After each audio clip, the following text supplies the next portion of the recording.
Fracture de la jambe. Anatomie. La jambe est composée de deux os longs nommés tibia et fibula, péroné. Le poids du corps est majoritairement soutenu par le tibia, plus épais et robuste que le mince péroné, qui a plutôt une fonction de support.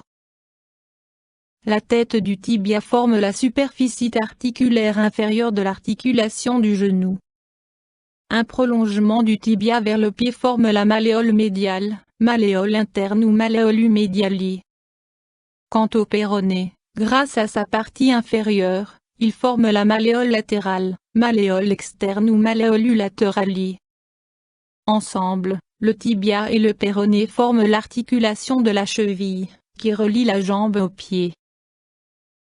Les deux os de la jambe, tibia et fibula, ne sont que partiellement enveloppés de tissus mous, muscles, tissus adipeux, raison pour laquelle il s'y produit fréquemment des fractures ouvertes. Lors de fractures ouvertes, la peau est transpercée par l'os fracturé. Lors de fractures fermées, la peau est intacte et la partie osseuse fracturée n'est pas visible. Le traitement de fracture de la jambe dépend du type de la fracture, ouverte ou fermée, ainsi que du degré de la blessure. Étant donné que les fractures ouvertes sont plus courantes, une thérapie chirurgicale est souvent nécessaire. Définition. La fracture de la jambe fait partie des fractures les plus courantes parmi les os longs. Lors d'une fracture de la jambe, les deux os, tibia et fibula, sont fracturés.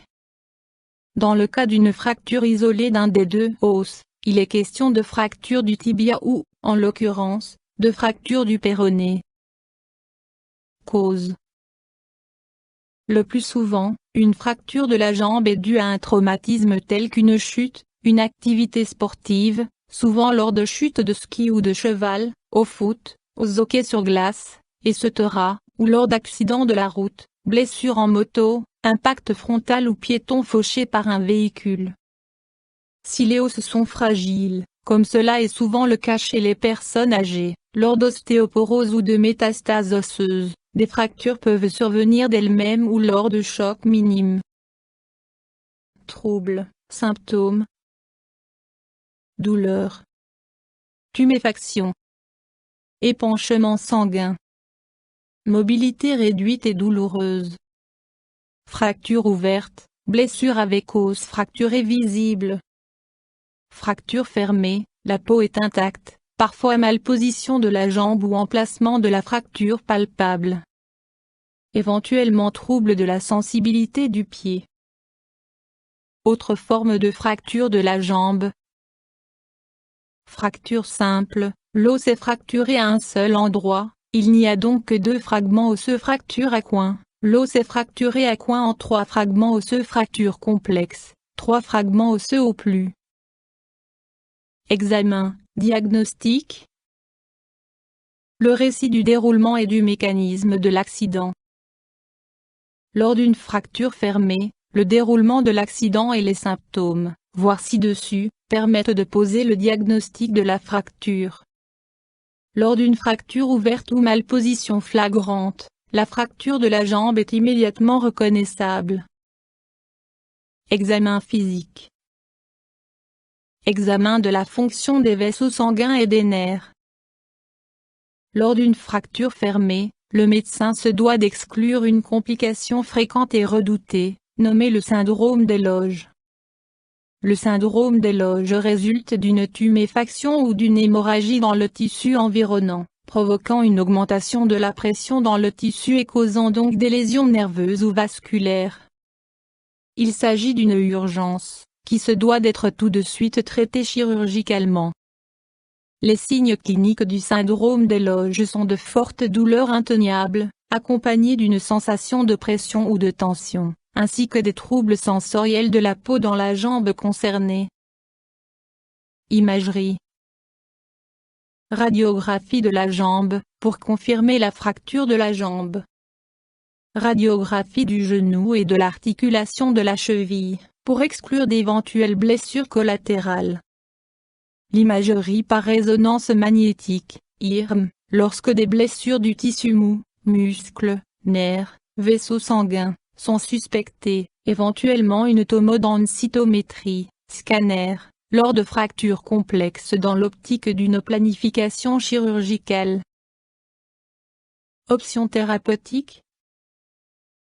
Mesures d'urgence d'après le schéma PCGS. P. Pause, arrêt immédiat de mouvement, immobiliser éventuellement la jambe avec une attelle.